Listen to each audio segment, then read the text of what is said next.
자, 오늘 말씀 제목 같이 한번 읽어보도록 하겠습니다. 네, 누군가 이제 꺼주셨네요. 사도행전 2장 1절에서 4절 말씀입니다. 오늘 말씀 제목 같이 한번 읽어볼까요? 시작. 다시 한번 더 시작. 성령님의 시작이라는 제목으로 여러분들과 말씀을 나누려고 합니다. 자, 사도행전은 제자들이 성령을 받아 제자가에서 사도로 바뀌는 그런 장면이 나오고, 사도, 즉 보냄을 받은 사람들, 그 사도들이 복음을 전하는 내용이 담긴 책이 바로 사도행전이라고 했습니다. 오늘은 여러분들과 예수님이 하늘로 올라가시고 제자들이 드디어 성령을 받는 장면을 여러분들과 나누려고 합니다. 오랜만에 여기 나온 친구들, 2달 만에, 아까 시연이가 얘기했던 것처럼 거의 2달 만에 교회에 왔는데 생각보다 많은 친구들이 온 것 같아요. 온라인으로 드리는 친구들이나 또 여기 있는 친구들이나 선생님들 가운데 하나님의 은혜가 가득하기를 소망합니다. 우리 1절 같이 한번 읽어볼까요? 1절입니다. 2장 1절 시작. 자, 성경책 펴져 있죠? 여러분들 성경책 펴져 있죠? 사도행전 2장 1절입니다. 큰 소리로 우리 여기 있는 친구들 같이 한번 읽어보도록 하죠. 시작. 오순절날이 이미 이름에 그들이 다 같이 한 곳에 모였더니, 자, 오순절은 유대인들한테 굉장히 중요한 절기입니다. 명절이 우리나라의 설이나 추석 같은 그런 명절, 연휴를 말해요. 우리는 추석이나 설날이 되면 누굴 찾아가죠? 조상, 어른들을 찾아갑니다. 할머니, 할아버지를 찾아가죠. 자, 근데 유대인들은 이 절기가 되면 명절이라고 생각을 해서 자신들의 중심지, 이스라엘 신앙의 중심지인 예루살렘으로 갔습니다. 그것이 전통이었어요. 그래서 오늘 보면 유대인들도 이 예루살렘에 다 모여있는 장면입니다. 심지어 이스라엘 사람들이 아닌 다른 나라 사람들까지도 이 자리에 모여 있었어요. 사우디아라비아의 그 이슬람에도 그런 전통이 있습니다. 이슬람 전통에 여러분들이 그 뭐의 메카라고 하죠. 뭐뭐의 메카, 중심지를 말할 때 이야기합니다. 이슬람 사람들한테 죽기 전에 한 번 꼭 가봐야 하는 성지가 바로 이 메카예요. 이 메카에 가면은 그 이슬람 사람들의 그런 절기가 되면은 수많은 사람들이 이곳에 모입니다. 그런 전통이 그 중동 지방에 있었어요. 그래서 이와 마찬가지로 이스라엘 사람들에게도 똑같이 이런 전통이 있었기 때문에 이스라엘 사람들이 이 예루살렘에 모였고, 이스라엘 사람들이 아닌 유대인들도 지금 수많은 유대인들이, 다른 나라 유대인들이 이 예루살렘에 있었던 거예요. 이때 제자들은 예루살렘 어디 있었냐? 마가의 다락방에 있었다는 겁니다. 우리 2절 3절 한번 읽어볼까요? 2절 3절입니다. 2절 3절 시작.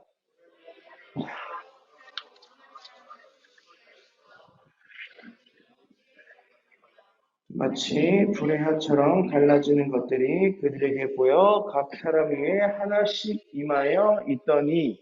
아멘. 자, 여기에서 성령을 가리키는 단어 2가지가 있습니다. 뭘까요?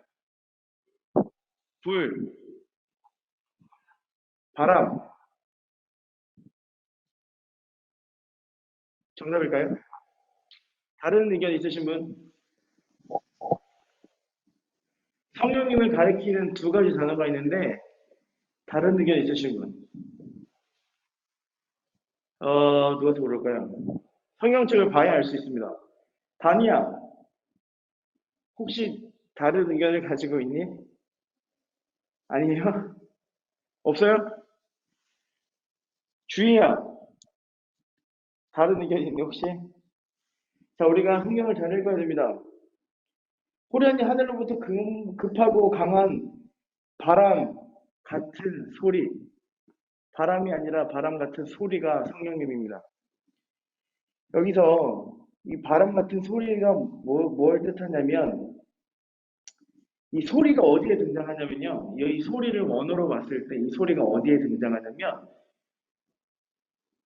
하나님이 모세에게 십계명을 주실 때 어디다 써주세요? 돌판에다가 써주시죠. 그 돌판을 쪼개는, 두드리면서 내는 소리라고 해요. 하나님이 그 돌판에다 글 쓰시는 소리, 그 소리 할 때 여기 나와 있는 소리랑 똑같은 글자라고 합니다.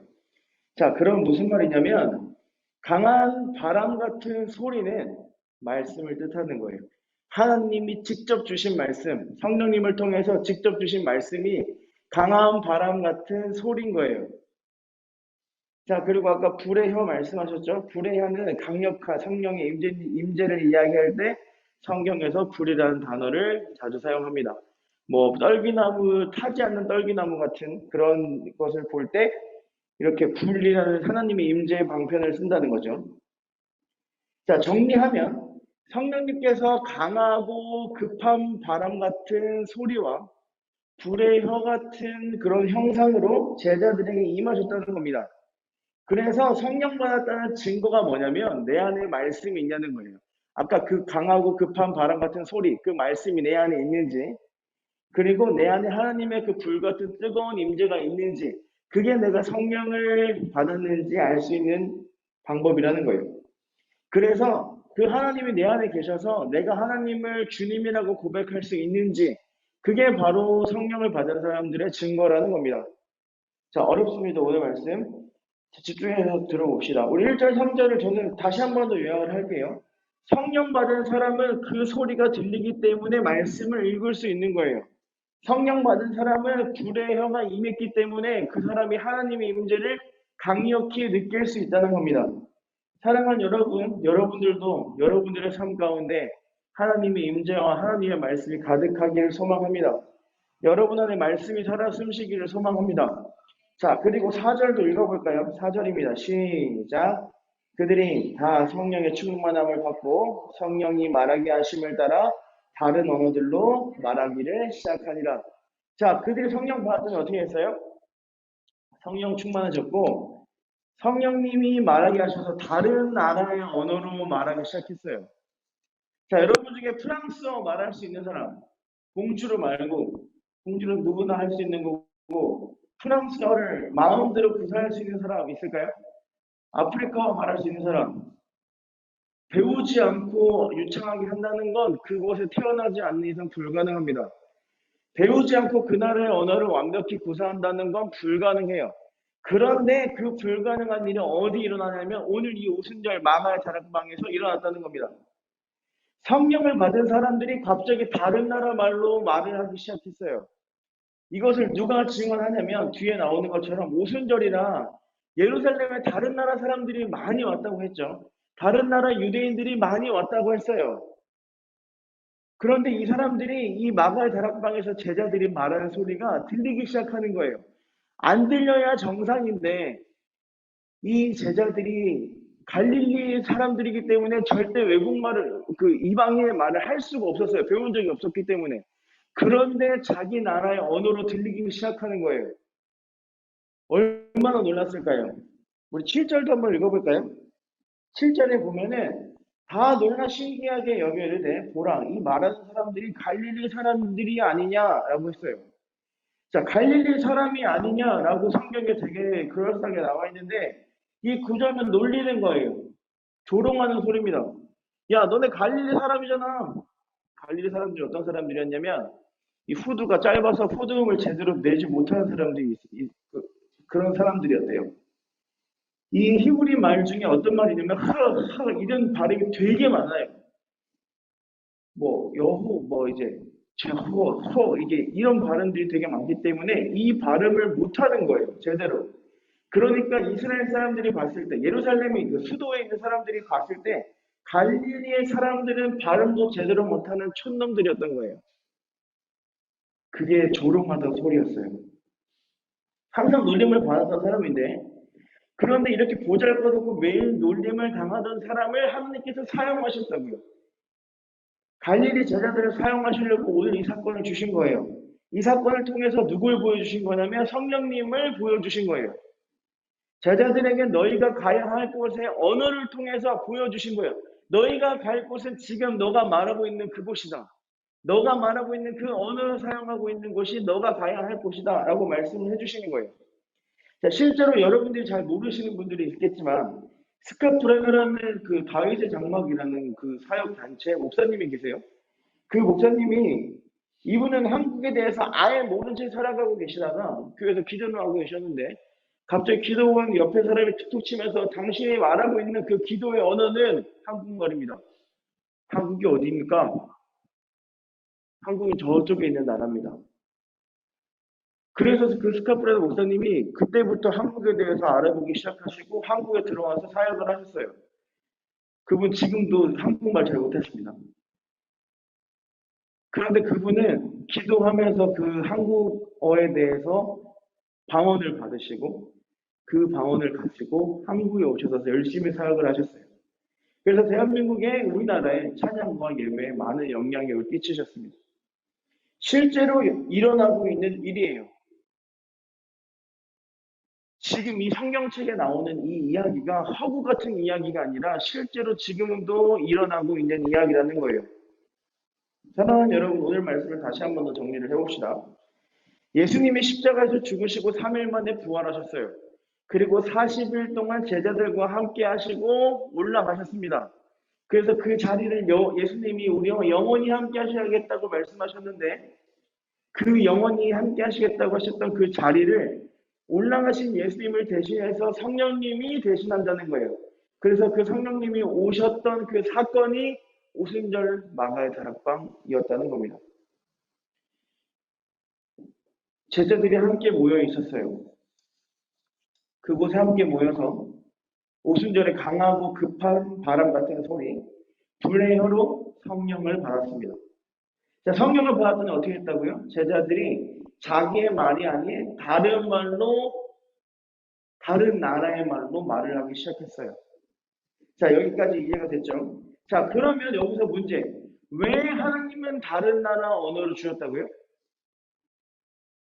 하나님이 그 제자들에게 다른 나라 말을 주신 이유는 이스라엘에만 복음을 전하는 것이 아니라 다른 나라에도 복음을 전하라고 보여주신 거예요. 땅끝까지 예수님 말씀하신 그 땅끝까지 복음을 전하라고 이 제자들에게 보여주셨다고요. 자, 그런데 11절에 보면은 다른 나라 사람들이 제자들의 말을 이해하기 시작했고 그 제자들의 말이 하나님의 큰 일에 관한 것. 하나님의 큰 일, 뭘까요? 복음. 하나님의 천국에 관한 그런 이야기라는 것을 알게 됐어요. 사랑하는 여러분, 우리가 성경을 읽어야 하고 우리가 성령을 받아야 하는 이유는 바로 여기에 있습니다. 물론 다른 나라 말을 한다는 것이 성령을 받았다는 무조건적인 증거가 아닙니다. 성령 받았다고 다 다른 나라 말할 수 있는 거 아니에요. 수많은 증거 중에 하나일 뿐인데 우리가 복음을 전하려면 여기에서 말하고 싶으신 것은 복음을 전하려면 성령을 받아야 한다고요. 다른 나라 말을 하는 게 중요한 게 아니라 복음을 전하려면 성령을 받아야 된다고요. 내가 마음대로 가서 복음을 전하는 게 아니라 내가 하나님을 의지해서 성령님을 의지해서 복음을 전하는 게 중요하다는 겁니다.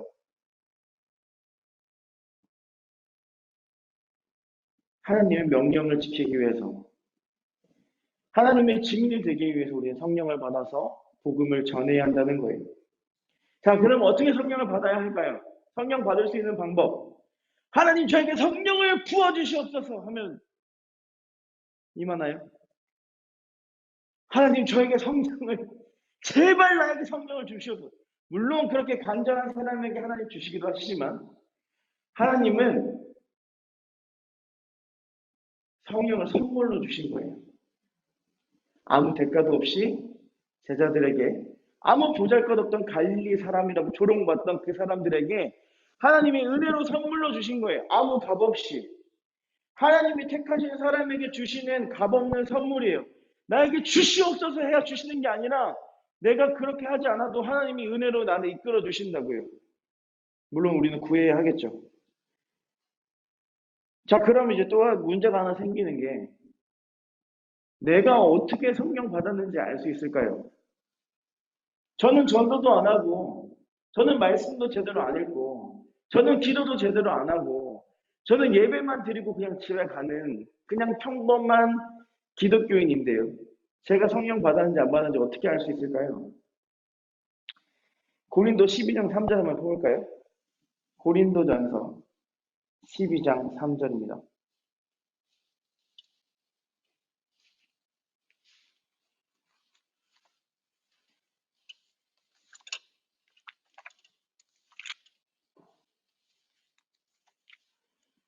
같이 한번 읽어볼까요? 12장 3절 시작. 그러므로 내가 너희에게 알리노니 하나님의 영으로 말하는 자는 누구든지 예수를 저주할 자라 하지 아니하고 또 성령으로 아니하고는 누구든지 예수를 주시라 할 수 없느니라. 자, 뭐라고요? 아까 전에 그랬죠. 예수님을 주라 고백할 수 있는 건 성령 받은 사람만 할 수 있는 거예요. 자, 우리가 교회에서 세례를 받잖아요. 우리 교회에서 물 세례를 받죠. 물로 목사님이 세례를 베풀어 주시는데 그 물 세례는 거짓말하면은 받을 수 있어요. 실제로 전사님이 신학교를 다니잖아요. 여러분들이 대학에 들어갈 때는 필요 없는 서류가 신학과에는 존재합니다. 뭐가 필요하냐면 내가 교회에서 세례를 받았다는 그 증서가 필요해요. 내가 세례를 받았다는 그 증서가 필요한데, 자, 신학과에 너무 이 신학교에 신학과만 있는 게 아니라 뭐 사회복지과도 있고 유아교육과도 있고 여러 학과가 있어요. 그런데 이 학과에 들어가려고 해도 그 세례 증서가 필요해요. 자, 그런데 나는 예수를 믿지 않는데 그 대학 그 과에 가고 싶어서 거짓말로 세례를 받는 친구들이 진짜 많아요, 생각보다. 물세례는 내가 거짓말하면은 받을 수 있습니다. 그 목사님, 그 세례를 집행하는, 집례하는 그 목사님만 속이면 내가 세례를 받을 수 있어요. 그런데 성령 세례는 다르다는 거죠. 하나님이 나에게 성령을 주신다는 건 다른 이야기예요. 내가 아무리 하나님을 속여봤자 하나님은 속일 수 없다는 거죠. 내가 아무리 예수님을 입으로는 주라고 고백하지만 내 마음속에 진짜로 주라고 고백할 수 없다는 거예요. 내가 내 마음속에 우러나서 하나님을 사랑하는 그 마음으로 내가 하나님 당신이 나의 주님이십니다 라고 고백할 수 있는 건 성령 받은 사람만 할 수 있다고요. 그게 증거예요. 사랑하는 여러분, 성령의 사람인 여러분, 그래서 이 자리에 앉아있는 여러분은 전해야 합니다. 이제 세상 가운데 전해야 돼요. 예수님의 나라, 하나님의 나라, 그 천국을 여러분들이 전해야 한다는 겁니다. 그런데 세상이 어떻게 해요? 우리를 조롱하죠. 코로나19 때문에 더 조롱합니다. 그런데 오늘 감사하게도 어떻게 하냐면 이 말씀을 통해서 제자들을 보여주신 거예요. 제자들 어떤 사람이었다고요? 조롱받았던 갈릴리 사람이었다고요. 야, 쟤네들 갈릴리 촌놈이잖아. 그럼에도 불구하고 하나님은 이들을 사용하셨어요. 성령을 주셨고 그들의 입으로 하나님을 전하게 하셨어요. 여러분들도 하나님이 사용하시는 그런 친구들이 되기를 주님의 이름으로 축복합니다. 여러분도 하나님이 사용하시는 그런 주님의 기쁜 성도가 되시기를 주님의 이름으로 축복합니다. 성령의 사람인 여러분, 우리는 그 조롱을 이겨내고 복음을 전해야 하는 거예요. 자, 조롱하는 소리 들으면 어때요? 사람들이 기독교 욕하죠. 물론 우리가 잘못해서 욕먹는 건 알지만 그래도 기독교 욕하는 게 너무 마음이 아파요. 조롱하는 세상들의 사람의 소리를 들으면 내 마음이 너무 아프지만 그 사람을 저주하면 내 마음에 남는 건 쓴뿌리밖에 없습니다. 내 마음엔 악한 마음밖에 없어요. 그럼 어떻게 해야 하느냐? 그 사람에게 하나님의 사랑을 전하는 겁니다. 너무 화가 나지만 내 안에 계신 분이 사탄이 아니고 성령님이시기 때문에 나는 오늘도 전해야 한다고요. 왜 굳이 내가 그걸 해야 되냐고요? 그게 에베소서 2장에 나와 있습니다. 우리 이거 보고 말씀 마치죠. 에베소서 2장입니다.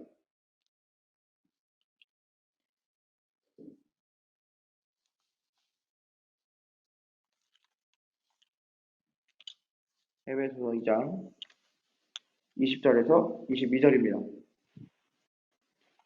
우리 같이 한 목소리로 읽어보도록 하겠습니다. 시작. 너희는 사도들과 선지자들의 터 위에 세우심을 입은 자라 그리스도 예수께서 친히 모퉁이 돌이 되셨느니라. 그의 안에서 건물마다 성으로 연결하여 주 안에서 성전이 되어가고 너희도 성령 안에서 하나님이 거하실 처소가 되기 위하여 그에서 예수 안에서 함께 지어져 가느니라. 아멘. 우리는 성령을 받은 하나님의 교회입니다. 우리는 성령을 받은 교회예요. 우리는 성전입니다. 우리는 성령님을 의지해서 예수님 안에서 함께 지어져 가는 교회라고요. 아직 완성되지 않은 교회라고요. 여러분이 구원 예수님께서 성령 세례를 주시고 성령을 주시고 여러분들이 구원받았다고 해서 완전한 사람이 되는 게 아니라 아무 흠이 없고 죄가 없는 그런 사람이 아니라, 물론 죄가 없지만 죄를 한 번도 지지 않고 내 안에 무너짐이 없는 그런 사람이 아니라, 우리는 오늘도 넘어지고 내일도 넘어지고 주님 다시 오실 그날까지 넘어지는 사람인데, 우리는 점점 예수님을 닮아가는 과정 중에 있다고요. 내가 주님을 더욱더 알아가는 것, 내가 주님을 더욱더 사람들에게 전하는 것은 내가 하나님 앞에서 성장하는 과정이라고요. 우리는 아직 완성되지 않은 성전이기 때문에 그 성전을 완성시켜야 합니다. 누구와? 성령님과 함께 완성시켜야 한다고요. 예수님과 함께 성장해야죠. 내가 복음을 전하는 것, 내가 세상에 예수의 향기를 나타내는 것, 그것이 바로 내가 성장할 수 있는 방법이라고요. 나의 성전이 완성되어지는 과정이 내가 성령의 사람이라는 증거예요. 사랑하는 성령의 사람인 여러분, 우리가 이 말씀대로 살아가기를 소망합니다. 우리는 전해야 돼요. 내 힘으로 전하는 게 아니라 하나님을 의지해서, 성령님의 힘을 의지해서 전해야 한다고요. 세상이 우리를 조롱할지라도 똑같이 해주는 게 아니라 왼뺨을 내주고 내 삶을 통해서 예수님을 증명해야 돼요. 그럼 어떻게 될까요? 정말 너무 은혜로운 말씀입니다. 그럴까요? 아니요. 똑같이 조롱할 겁니다. 뭔 개소리야 또.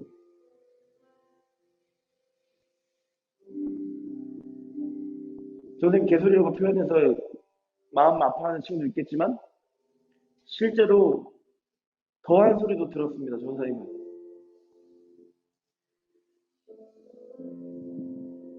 그런데 그 사람을 저주하고 그 사람을 미워하는 게 아니라, 우리는 그들이 우리를 비웃을지라도 우리는 전해야 합니다.